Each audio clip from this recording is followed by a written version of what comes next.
Good morning, students. Let us continue with the first chapter in the organic chemistry, that is the basic principles and techniques in organic chemistry. So I am going to continue with the next topic, that is the shapes of the organic compounds.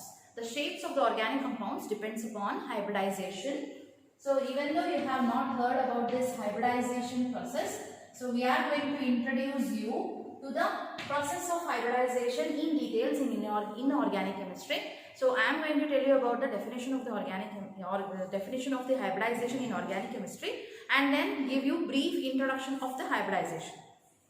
So hybridization means it is a process in which the orbitals of different energy, shape and size, they combine together to give you orbitals of same energy, shape and size. So that process of combination of different energy orbitals to give the hybrid orbitals is called as hybridization. So this you are going to learn more in inorganic chemistry. So in carbon compounds, the hybridization are of three types. The first type is called sp3 hybridization. The second one is sp2 hybridization, and the third one is sp hybridization. So carbon compounds show three types of hybridization: sp3, sp2 and sp. In sp3 there are four orbitals which combine, that is 1s and 3p, and they give you four hybrid sp3 orbitals. In sp2, three orbitals combine, 1s and 2p, and they give you three hybrid sp2 orbitals. And in sp hybridization, 1s and 1p hybrid 1s and 1p orbitals combine to give you two hybrid sp orbitals. So these are the three types of the hybridization in the carbon. Now let us see how to identify the hybridization of the carbon in a compound by looking at it and by seeing the bonds present in the compound. So I will take an example here. If you have the carbon with four single bonds, then it is sp3 hybridization, as in case of example CH3Cl. So in this compound, the carbon is attached to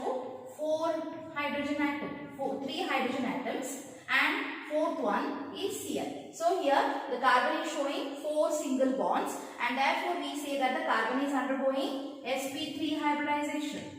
So this is how we identify the hybridization of the carbon as sp3 if it shows four single bonds. Now the second one. Now let us see another example. ಈಗ ಇನ್ನೊಂದು example ನೋಡೋಣ. Carbon ಒಳಗೆ ಎರಡು single bond ಇತ್ತು, ಆಮೇಲೆ ಒಂದು double bond ಇತ್ತಂದ್ರೆ ಆ ಕಾರ್ಬನ್ sp2 ಹೈಬ್ರಿಡೈಸ್ ಆಗಿರ್ತದೆ ಅಂತ ಹೇಳ್ತೇವೆ. ಇದ್ರೊಳಗೆ ಎಕ್ಸಾಂಪಲ್ ನೋಡೋಣ.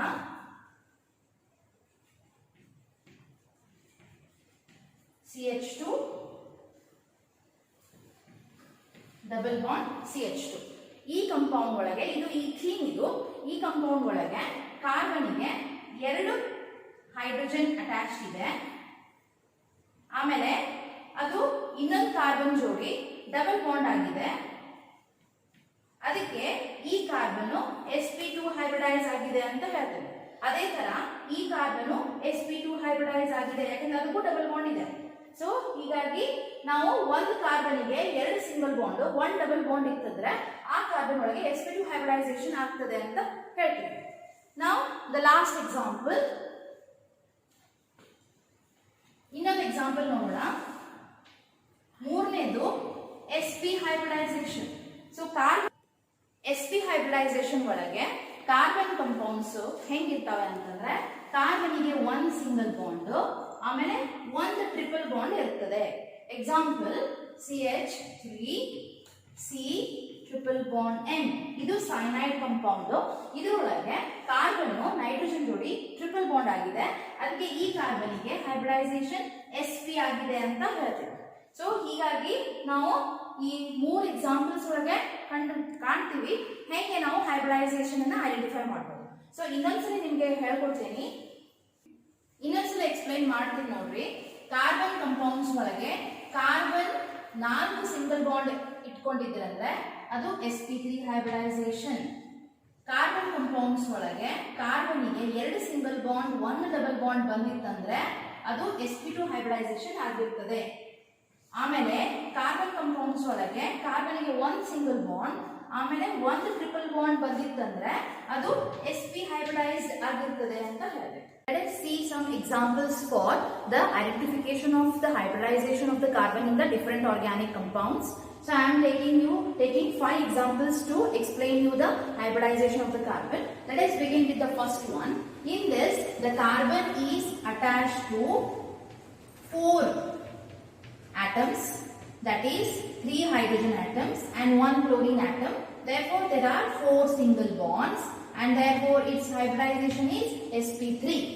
Now, in this example, the carbon is attached to double bond O, then it is attached to 1 CH3 and 1 more CH3.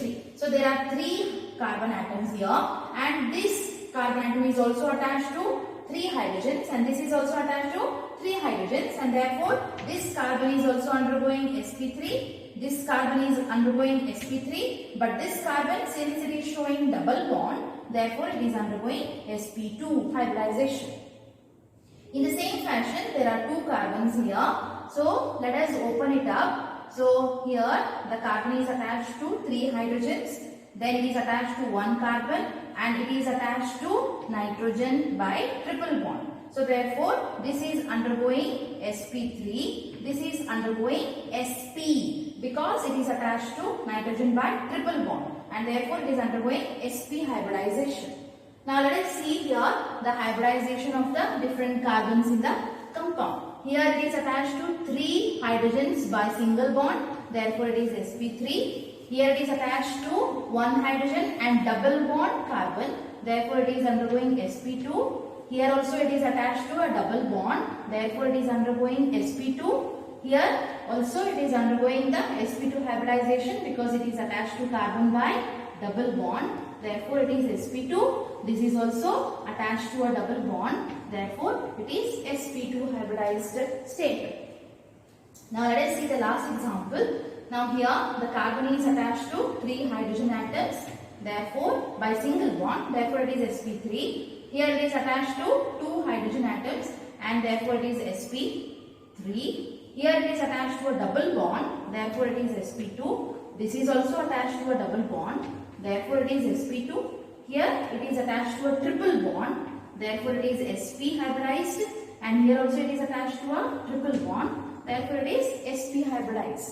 So you have understood that when the carbon is attached to different groups by this way, it is sp3. If it is attached to different groups by this way, it is sp2, and if it is attached by a triple bond, then it is sp. So a carbon with a double bond will always show sp2 hybridization. Carbon with a triple bond will show sp hybridization. All single bonds to the carbon will show sp3 hybridization. Now let us see the different types of bonds in organic compounds. In carbon compounds, there are 2 types of bonds. First one is called as sigma bond. It is denoted as like this, sigma bond. And the second type of the bonds are pi bonds, which are denoted like pi bonds. So let us see how they are formed and what is the difference between the 2 bonds. The first one, the sigma bonds are formed by head-on overlapping of the orbitals. So if you just see a overlap like this, then they overlap like this, head-on overlapping, and the overlapped part is called the sigma bond. And these types of the bonds, since there is an head-on overlapping, therefore they are very strong. Whereas in the pi bonds ಒಳಗೆ ನೋಡಿ ಏನಾಗ್ತದೆ ಅಂತಂದ್ರೆ ಅಲ್ಲೇ orbitals side ways overlap ಆಗ್ತವೆ. ಇವೆರಡು orbitals ಅಂತ ನೀವು ಅನ್ಕೊಂಡ್ರೆ ಅದು ಹಿಂಗೆ ಓವರ್ಲ್ಯಾಪ್ ಆಗ್ತದೆ, ಹಿಂಗೆ. ಇಂಥ ಓವರ್ಲ್ಯಾಪ್ ಆದಾಗ ಈ ಬಾಂಡ್ಸ್ ವೀಕ್ ಬಾಂಡ್ಸ್ ಇರ್ತವೆ, ಯಾಕಂದ್ರೆ ಸರಿಯಾಗಿ ಓವರ್ಲ್ಯಾಪ್ ಆಗಿರುವುದಿಲ್ಲ, ಅದಕ್ಕೆ ಅದ್ರೊಳಗೆ ವೀಕ್ನೆಸ್ ಇರ್ತದೆ, ಅದಕ್ಕೆ ಅವು ವೀಕ್ ಬಾಂಡ್ಸ್ ಫಾರ್ಮ್ ಆಗ್ತವೆ. ಇವು ಬೇಗ ಮುರಿಯೋದಿಲ್ಲ, ಇವು ಬೇಗ ನಾವು ಅದನ್ನ ಮುರಿಬಹುದು, ಅದಕ್ಕೆ ರಿಯಾಕ್ಷನ್ಸ್ ಆಗುವಾಗ ಇವು ಬೇಗ ರಿಯಾಕ್ಷನ್ಸ್ ಆಗುದಿಲ್ಲ ಇಂಥ ಬಾಂಡ್ಸ್, ಅದೇ ಇಂಥ ಬಾಂಡ್ಸ್ ಬೇಗ ರಿಯಾಕ್ಷನ್ಸ್ ಆಗ್ತವೆ. So let us see the differences here. So sigma bonds are formed by head-on overlap of the orbitals or axial overlap of the orbitals, whereas the pi bonds are formed by sideways overlapping of the orbitals. These orbitals are strong and these orbitals are weak bonds. These bonds are strong bonds and these bonds are weak bonds. So I'll show you some example here to show the overlap of the orbitals. If you consider 2s orbital, see they are overlapping like this, and this overlapped part is the sigma bond. So this is an orbital of one atom, this is the orbital of another atom. So when they overlap head on or axially, they form the sigma bond. Here also, one s and one p orbital can overlap head on and form a sigma bond. And here 2p orbitals also overlap head on and they form a sigma bond. Now similarly, in the case of the pi bonds, it is totally different from the sigma bond. Here the two orbitals are coming like this and they are overlapping sideways and they form the pi bonds. And these bonds, as I told you, are weaker bonds. Let us see how to count the sigma and the pi bonds. First, I will tell you how to identify the sigma and pi bonds. Identify ಹೇಗೆ ಮಾಡೋದು ಅಂತ first ನಿಮಗೆ ಹೇಳ್ಕೊಡ್ತೀನಿ ನಾನು. ಆಮೇಲೆ example ತಗೊಂಡು ಅದನ್ನ ನಾವು ಅಪ್ಲೈ ಮಾಡೋಣಂತೆ. ಈಗ ನಾನು ಅವಾಗ ಹೇಳಿದೆ ಹೈಬ್ರಿಡೈಸೇಷನ್ ಹೇಳುವಾಗ ಕಾರ್ಬನ್ ಒಳಗೆ ಬೇರೆ ಬೇರೆ ತರ ಬಾಂಡಿಂಗ್ ಆಗ್ತದೆ. ಈ ಕಾರ್ಬನ್ ಒಳಗೆ ಈ ತರದ ಬಾಂಡಿಂಗ್ ಆಗಬಹುದು. ಅವಾಗ ಕಾರ್ಬನ್ sp3 ಹೈಬ್ರಿಡೈಸೇಷನ್ ಅಂತ ಹೇಳ್ತಿದ್ದೆ, ನಾನು ನಿಮ್ಗೆ ಹೇಳಿದೆ. ಇನ್ನೊಂದು ತರ ಬಾಂಡಿಂಗ್ ಅಂದ್ರೆ ಕಾರ್ಬನ್ ಈ ತರ ಬಾಂಡಿಂಗ್ ಆಗಬಹುದು, ಅಂದ್ರೆ ಅಲ್ಲಿ ಎರಡು ಸಿಂಗಲ್ ಬಾಂಡ್ ಒಂದು ಡಬಲ್ ಬಾಂಡ್ ಬರಬಹುದು, ಅಥವಾ ಕಾರ್ಬನ್ ಒಳಗೆ ಹಿಂಗೆ ನಿಮಗೆ ಒಂದು ಬಾಂಡಿಂಗ್ ಬರಬಹುದು, ಅಂದ್ರೆ one single bond one triple bond ಇದ್ದಾಗ. ಈಗ ಇಂತ ಇದ್ರೊಳಗೆ sp3 ಹೈಬ್ರಿಡೈಸೇಷನ್, ಇದು sp2 ಹೈಬ್ರಿಡೈಸೇಷನ್, ಇದು sp ಹೈಬ್ರಿಡೈಸೇಷನ್. ಈಗ ಇದ್ರೊಳಗೆ ಸಿಗ್ಮಾ ಅಂಡ್ ಪೈ ಬಾಂಡ್ಸ್ ಅನ್ನು ಹೆಂಗ್ ಕೌಂಟ್ ಮಾಡಬೇಕು ನಿಮ್ಗೆ ಹೇಳ್ತೀನಿ. ಕಾರ್ಬನ್ ಜೋಡಿ ಯಾವಾಗ ಸಿಂಗಲ್ ಬಾಂಡ್ ಇರ್ತದೆ ಅದು ಸಿಗ್ಮಾ, ಇದು ಸಿಂಗಲ್ ಬಾಂಡ್ ಸಿಗ್ಮಾ, ಇದು ಸಿಗ್ಮಾ, ಇದು ಸಿಗ್ಮಾ. ಇದ್ರೊಳಗೆ ಇದು ಸಿಂಗಲ್ ಬಾಂಡ್ ಇದೆ, ಅದಕ್ಕೆ ಇದು ಸಿಗ್ಮಾ ಅಂತ ನಾವು ಕರಿತೀವಿ, ಇದಕ್ಕೂ ಸಿಗ್ಮಾ ಅಂತ ಕರಿಬೇಕು. ಆದ್ರೆ ಇಲ್ಲಿ ಎರಡು ಬಾಂಡ್ ಇದೆಲ್ಲ, ಇದ್ರೊಳಗೆ ಒಂದು ಸಿಗ್ಮಾ ಇನ್ನೊಂದು ಪೈ ಅಂತ ಕರಿತೀವಿ. ಸೊ ಡಬಲ್ ಬಾಂಡ್ ಒಳಗೆ ಒಂದು ಸಿಗ್ಮಾ ಒಂದು ಪೈ ಇರ್ತವೆ. ಸಿಂಗಲ್ ಬಾಂಡ್ ಇದ್ದಾಗ ಅವು ಅಷ್ಟು ಸಿಗ್ಮಾ ಇರ್ತವೆ, ಆದ್ರೆ ಡಬಲ್ ಬಾಂಡ್ ಇದ್ದಾಗ ಅದು ಒಂದು ಸಿಗ್ಮಾ ಒಂದು ಪೈ ಆಗ್ತದೆ. ಸಿಮಿಲರ್ಲಿ ಇದ್ರೊಳಗೆ ಇದು ಸಿಗ್ಮಾ, ಆದ್ರೆ ಮೂರು ಇದ್ದಾಗ ಒಂದು ಸಿಗ್ಮಾ ಆಮೇಲೆ ಎರಡು ಪೈ ಆಗ್ತದೆ. ಸೊ ಟ್ರಿಪಲ್ ಬಾಂಡ್ ಇದ್ದಾಗ ಒಂದು ಸಿಗ್ಮಾ ಎರಡು ಪೈ ಬಾಂಡ್ಸ್ ಅಂತ ನಾವು ಅದನ್ನ ಎಣಿಸ್ತೀವಿ. ಸೊ ಇದನ್ನೇ ನಾವು ಈ ಎಕ್ಸಾಂಪಲ್ಗೆ, ಇದು ಒಂದು ಎಕ್ಸಾಂಪಲ್ಗೆ ಅಪ್ಲೈ ಮಾಡಿ ನೋಡೋಣ. ಈ ಎಕ್ಸಾಂಪಲ್ಗೆ ಯಾವಾಗ ನಾವು ಸಿಗ್ಮಾ ಅಂಡ್ ಪೈ ಬಾಂಡ್ಸ್ ಅನ್ನ ಎಣಿಸಬೇಕು, ಅವಾಗ ಇದು ಹೋಲ್ ಕಾಂಪೌಂಡ್ ಅನ್ನ ಓಪನ್ ಅಪ್ ಮಾಡಿ ಬರಿಬೇಕು. ಈಗ ನಾನು ಬರೆದು ತೋರಿಸ್ತೀನಿ. ಈ ಕಾರ್ಬನ್ಗೆ ಒಂದು ಹೈಡ್ರೋಜನ್ ಅಟ್ಯಾಚ್ ಇದೆ, ಇಲ್ಲಿ ಟ್ರಿಪಲ್ ಬಾಂಡ್ ಇದೆ, ಮತ್ತೆ ಕಾರ್ಬನ್ ಇದೆ, ಮತ್ತೊಂದು ಕಾರ್ಬನ್ ಇದೆ, ಇದಕ್ಕೆ ಒಂದು ಹೈಡ್ರೋಜನ್ ಅಟ್ಯಾಚ್ ಇದೆ. So we are going to show it like this. Then one double bond ಇದೆ, ಮತ್ತೆ ಕಾರ್ಬನ್, ಮತ್ತೆ ಅದಕ್ಕೆ ಒಂದು ಹೈಡ್ರೋಜನ್ ಓಪನ್ ಅಪ್ ಮಾಡಿ ತೋರಿಸ್ಬೇಕು. ಆಮೇಲೆ ಒಂದು ಸಿಂಗಲ್ ಬಾಂಡ್ ಇದೆ ಇದು, ಆಮೇಲೆ ಇದು ಕಾರ್ಬನ್ ಇದೆ, ಅದಕ್ಕೆ ಮೂರು ಹೈಡ್ರೋಜನ್ ಅಟ್ಯಾಚ್ ಇದೆ. ಸೊ ಹಿಂಗೆ ನಾವು ಓಪನ್ ಅಪ್ ಸ್ಟ್ರಕ್ಚರ್ ಬರೆದಾಗ ಎಷ್ಟು ಸಿಗ್ಮಾ ಎಷ್ಟು ಪೈ ಅಂತ ಎಣಿಸಬಹುದು. ಸೊ ಇದರೊಳಗೆ ಇದು ಸಿಂಗಲ್ ಬಾಂಡ್ ಇದೆ, ಇದು ಸಿಗ್ಮಾ ಬಾಂಡ್, ಇದು ಮೂರು ಬಾಂಡ್ ಇದೆ, ಇದರೊಳಗೆ ಒಂದು ಸಿಗ್ಮಾ ಎರಡು ಪೈ, ಇದರೊಳಗ ಎಲ್ಲ ಇದು ಸಿಗ್ಮಾ ಬಾಂಡ್, ಇದು ಸಿಂಗಲ್ ಬಾಂಡ್ ಇದೆ ಅದಕ್ಕೆ ಸಿಗ್ಮಾ ಬಾಂಡ್. ಇಲ್ಲೇ ಎರಡು ಬಾಂಡ್ಸ್ ಇದೆ, ಅದಕ್ಕೆ ಒಂದು ಸಿಗ್ಮಾ ಒಂದು ಪೈ. ಇಲ್ಲೇ ಇದು ಸಿಗ್ಮಾ ಬಾಂಡ್, ಇದು ಸಿಂಗಲ್ ಬಾಂಡ್ ಇದೆ ಅದಕ್ಕೆ ಸಿಗ್ಮಾ ಬಾಂಡ್, ಇದು ಸಿಂಗಲ್ ಬಾಂಡ್ ಇದೆ sigma bond, single bond sigma bond, ಇದು ಸಿಗ್ಮಾ ಬಾಂಡ್. ಈಗ ಇಷ್ಟೆಲ್ಲ ನಾವು ಐಡೆಂಟಿಫೈ ಮಾಡಿದ್ವಿ. ಇದನ್ನ ನಾವು ಈಗ ಬರಿಬೇಕು. ಹೆಂಗ್ ಬರೆಯೋದು ನೋಟೇಶನ್ ಅಂತಂದ್ರೆ ಸಿಗ್ಮಾ ಸಿ ಸಿ, ಅಂದ್ರೆ ಸಿ ಸಿ ಮಧ್ಯೆ ಎಷ್ಟು ಸಿಗ್ಮಾ ಬಾಂಡ್ ಇದೆ ಎಣಿಸ್ಬೇಕು. ಅವಾಗ ಇದು ನಡುವ ಒಂದು sigma bond, 2 sigma bond, 3 sigma bond, 4 sigma bond, ಮತ್ತೆಲ್ಲೂ ಕಾರ್ಬನ್ ಇಲ್ಲ. ಸೊ ಅದಕ್ಕೆ 1 2 3 4, there are 4 sigma bonds between carbon and carbon. Similarly, sigma between carbon and hydrogen. Carbon and hydrogen ಮಧ್ಯ ಎಷ್ಟು ಸಿಂಗಲ್ ಬಾಂಡ್ ಇದೆ ಎಣಿಸಬೇಕು. ಸೊ ಇಲ್ಲೇ 1 sigma bond, then second sigma bond, third sigma bond, 4 5 6 sigma bond. So carbon and hydrogen ಮಧ್ಯ 6 sigma bond ಇದೆ, 6 single bonds ಇದೆ. ಮತ್ತೆ ಯಾವುದು ಬೇರೆ ತರ ಆಟಮ್ ಇದೆನಾ, ಹೆಟೆರೋ ಆಟಮ್ಸ್ ಇದೆನಾ, ಕಾರ್ಬನ್ ಅಂಡ್ ಹೈಡ್ರೋಜನ್ ಬಿಟ್ಟರೆ ಬೇರೆ ಯಾವುದು ಹೆಟೆರೋ ಆಟಮ್ಸ್ ಇಲ್ಲ. ಹಾಗಾಗಿ ಟೋಟಲ್ ಸಿಗ್ಮಾ ಬಾಂಡ್ಸ್ ನಾವು ಇಲ್ಲಿ ಕೌಂಟ್ ಮಾಡಿ ಮುಗಿಸಬಹುದು. So it is 10. ಹೀಗೆ ಈಗ ಡಬಲ್ ಬಾಂಡ್ ಇದೆ, ಟ್ರಿಪಲ್ ಬಾಂಡ್ ಇದೆ. ಹಂಗಂದ್ರೆ ನಾವು ಈಗ ಪೈ ಬಾಂಡ್ಸ್ ಅನ್ನ ಎಣಿಸ್ಬೇಕು. ಸೊ ಅದಕ್ಕೆ ನಾವು ಹಿಂಗೆ ಡಿನೋಟ್ ಮಾಡ್ತೀವಿ, ದಟ್ ಈಸ್ ಪೈ ಬಾಂಡ್. ಆಮೇಲೆ sigma bond, sorry pi bond between carbon and carbon, triple bond ಇದೆ. So carbon triple bond, carbon ಒಳಗೆ ಎಷ್ಟು ಪೈ ಬಾಂಡ್ ಇದೆ? 1, 2. So there are 2 pi bonds in triple bond. Then double bond ಇದೆ. So ಅಲ್ಲಿ pi bond C, double bond C. ಇದರೊಳಗೆ ಎಷ್ಟು pi bond ಇದೆ? 1. So therefore 1. ಮತ್ತೆ ಇದು ಬಿಟ್ಟು triple bond and double bond ಬಿಟ್ಟು ಬೇರೆ ಎಲ್ಲೂ ಯಾವುದು ಮಲ್ಟಿಪಲ್ ಬಾಂಡ್ಸ್ ಇಲ್ಲ. ಅದಕ್ಕೆ ನಾವು ಇದನ್ನ ಟೋಟಲ್ ಮಾಡೋಣ. 2 + 1 3. ಸೊ ಈ ಆರ್ಗ್ಯಾನಿಕ್ ಕಾಂಪೌಂಡ್ ಒಳಗೆ ಟೋಟಲ್ 10 ಸಿಗ್ಮಾ ಬಾಂಡ್ಸ್ ಇದೆ ಅಂಡ್ 3 ಪೈ ಬಾಂಡ್ಸ್ ಇದೆ. This is how we identify. Same way ಇದನ್ನು ನಾವು ಓಪನ್ ಅಪ್ ಮಾಡಿ ಅದನ್ನ ಎಣಿಸೋಣ. So let us begin with the open up structure. ಕಾರ್ಬನಿಗೆ 3 ಹೈಡ್ರೋಜನ್ ತೋರಿಸೋಣ.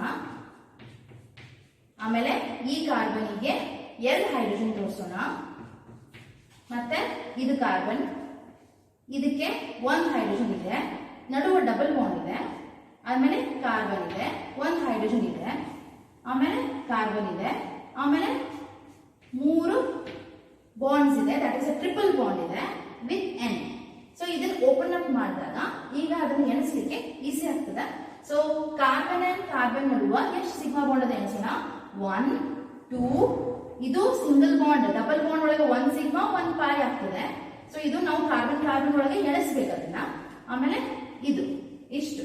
ಸೊ ಸಿಗ್ಮಾ ಸಿ ಸಿ ಒಳಗೆ ಎಷ್ಟು ಸಿಗ್ಮಾ ಬಾಂಡ್ಸ್ ಇದೆ? 1, 2, 3, 4.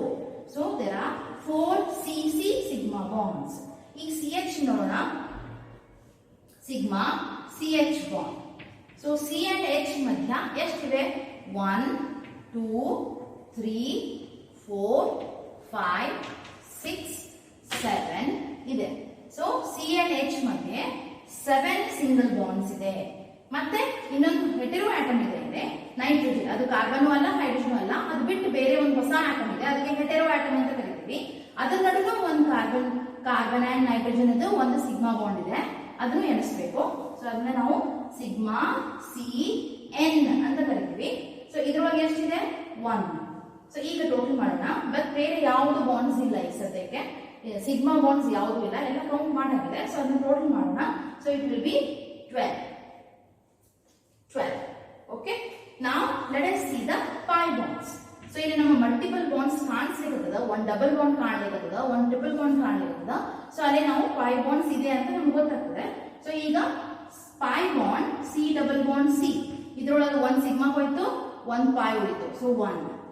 ಆಮೇಲೆ pi bond in triple bond, ಇದು C triple bond N. So ಇದ್ರೊಳಗೆ 1 ಸಿಗ್ಮಾ ಹೋಯ್ತು, 2 ಪೈ ಉಳಿತು. ಸೊ ಅದನ್ನ ನಾವು 2 ಅಂತ ಬರೀಬೇಕು. ಮತ್ತೆ ಇದು 2 ಬಿಟ್ರೆ ಬೇರೆ ಎಲ್ಲೂ ನಮಗೆ ಮಲ್ಟಿಪಲ್ ಬಾಂಡ್ಸ್ ಇಲ್ಲ. ಸೊ ಹೀಗಾಗಿ ಎಲ್ಲ ಕೌಂಟ್ ಮುಗಿದದ. ಈಗ ಟೋಟಲ್ ಮಾಡೋಣ 3. ಸೊ ಹೀಗಾಗಿ ಈ ಆರ್ಗ್ಯಾನಿಕ್ ಕಾಂಪೌಂಡ್ ಒಳಗೆ ನಮಗೆ 12 ಪೈ ಬಾಂಡ್ಸ್ ಇವೆ ಬೇರೆ ಬೇರೆ ತರದ್ದು, ಪ್ಲಸ್ 12 ಸಿಗ್ಮಾ ಬಾಂಡ್ಸ್ ಇದೆ ಅಂಡ್ 3 ಪೈ ಬಾಂಡ್ಸ್ ಇದೆ ಅಂತ ನಮಗೆ ಲೆಕ್ಕಕ್ಕೆ ಬಂದಿತ್ತು. ಸೊ ಹೀಗೆ ನಾವು ಅದನ್ನ ಎಣಿಸ್ತೀವಿ. Let us take 2 more examples for the counting of sigma and pi bonds in organic compounds. Let us take this example. ಈಗ ನೋಡೋಣ ಈ ಎಕ್ಸಾಂಪಲ್ ಒಳಗೆ ಎಷ್ಟು ಸಿಗ್ಮಾ ಎಷ್ಟು ಪೈ ಬಾಂಡ್ಸ್ ಬರ್ತದೆ. ಅದರ ಜೊತೆ ನಾನು ನಿಮಗೆ ಟ್ರಿಕ್ಸ್ ಅನ್ನು ಹೇಳ್ಕೊಡ್ತೀನಿ. ಸಿಗ್ಮಾ ಬಾಂಡ್ ಅನ್ನ ಕೌಂಟ್ ಮಾಡಲಿಕ್ಕೆ ಏನ್ ಟ್ರಿಕ್ ಇದೆ ಅಂತ ಹೇಳಿ. So let us first see what is the trick here. The trick is that total number of carbon atoms -1 ಮಾಡಬೇಕು. ಆಮೇಲೆ plus total number of other atoms ಒಳಗೆ ಇಲ್ಲಿ ಬರೀ ಕಾರ್ಬನ್ ಆಟಮ್ಸ್ ಅನ್ನು ಎಣಿಸಬೇಕು. ಇಲ್ಲಿ ಹೈಡ್ರೋಜನ್ ಆಮೇಲೆ ಬೇರೆ ಎಲ್ಲ ಆಟಮ್ಸ್ ಅನ್ನು ಎಣಿಸಿ ನಾವು ಇಲ್ಲಿ ಹಾಕಿದ್ರೆ total number of sigma bonds ಬರ್ತದೆ. So this gives you is equal to total number of sigma bonds. Pi bonds ಅನ್ನ ನಾವು ನೋಡೇನೆ ಎಣಿಸಬಹುದು, ಬಹಳ ಈಸಿ ಇರ್ತದೆ. ಯಾಕಂದ್ರೆ ಡಬಲ್ ಬಾಂಡ್ ಇದ್ದಲ್ಲಿ 1 ಸಿಗ್ಮಾ 1 ಪೈ, ಇಲ್ಲೂ ಡಬಲ್ ಬಾಂಡ್ ಇದೆ 1 ಸಿಗ್ಮಾ 1 ಪೈ. ಸೊ 2 ಪೈ ಆಯ್ತು. ಈ ಆರ್ಗ್ಯಾನಿಕ್ ಕಾಂಪೌಂಡ್ ಒಳಗೆ 2 ಪೈ ಬಾಂಡ್ಸ್ ಆಯ್ತು. ಸೊ ಪೈ ಬಾಂಡ್ಸ್ ಏನಂತ ಟ್ರಿಕ್ ಇಲ್ಲ, ಆದ್ರೆ ಸಿಗ್ಮಾ ಬಾಂಡ್ಸ್ ಎಣಿಸಕ್ಕೆ ನಾವು ಟ್ರಿಕ್ ಅನ್ನ ಯೂಸ್ ಮಾಡಬಹುದು. Total number of carbon atoms -1 ಮಾಡಿ ಪ್ಲಸ್ ಅದಕ್ಕೆ total number of other atoms ಅನ್ನ ಸೇರಿಸಿದ್ರೆ ನಮಗೆ total number of sigma bonds ಅನ್ನ ನಾವು ಎಣಿಸ್ಕೋಬಹುದು. So let's apply this and C. So ಇದನ್ನ ಓಪನ್ ಅಪ್ ಮಾಡೋಣ.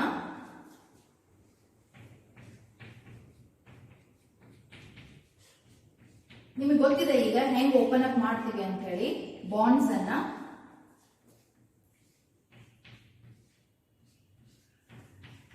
ಲಕ್ಷ ಕೊಟ್ಟು ನೋಡ್ರಿ, ಪ್ರತಿಯೊಂದು ಬಾಂಡ್ ಅನ್ನ ಓಪನ್ ಮಾಡಿ ಹೆಂಗೆ ಅದು ಅಟ್ಯಾಚ್ ಇದೆ ಕಾರ್ಬನ್ಗೆ ಅಂತ ತೋರಿಸ್ತೀವಿ. ಅದನ್ನೇ ನಾವು ಇದಕ್ಕೆ ಇಂದ ಸ್ಟ್ರಕ್ಚರ್ಗೆ ಕಂಪ್ಲೀಟ್ ಸ್ಟ್ರಕ್ಚರ್ ಅಂತಾನು ಕರಿತೀವಿ.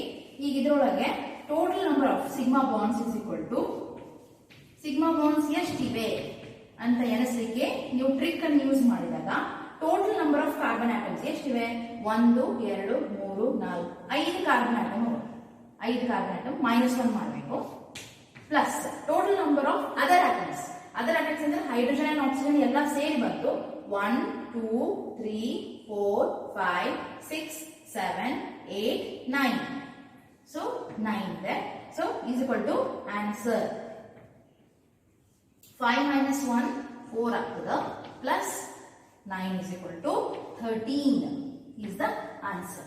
Pi bonds ನಮಗೆ ಕಾಣಿಸ್ತದೆ ಇದೆ. Pi bonds ಎಷ್ಟವ?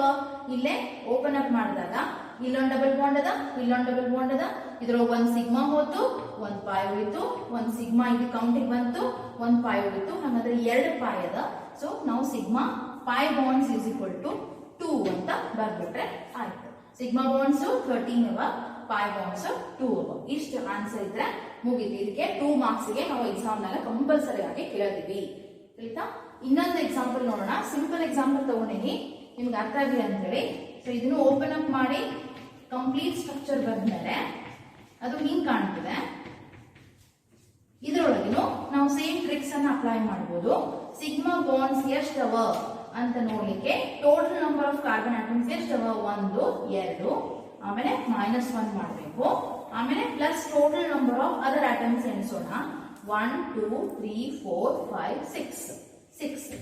ಸೊ 2 - 1 ಅಂದ್ರೆ 1 ಪ್ಲಸ್ 6 ಅಂದ್ರೆ total number of the sigma bonds 7. ನೀವು ಬೇಕಾದ್ರೆ ಚೆಕ್ ಮಾಡಬಹುದಿದೆ. ಇದು sigma sigma sigma sigma sigma sigma sigma. So ಎಲ್ಲವೂ ಸಿಗ್ಮಾ ಇದೆ. ಟೋಟಲ್ ಎಷ್ಟಿವೆ? 1 2 3 4 5 6 7. ಸೊ 7 ಬಂತು. ಈಗ ಸಿಮಿಲರ್ಲಿ ಪೈ ಬಾಂಡ್ಸ್ ಎಷ್ಟವ? 1 ಇಲ್ಲ, ಅದಕ್ಕೆ ಪೈ ಬಾಂಡ್ಸ್ 0 ಅಂತ ಬರ್ಬಿಟ್ರೆ ಇದಕ್ಕೆ 2 ಮಾರ್ಕ್ಸ್ ನಾವು ಅಲಾಟ್ ಮಾಡ್ತೀವಿ. Okay students, now we'll conclude this topic and we'll continue the next topic in the next video. Thank you.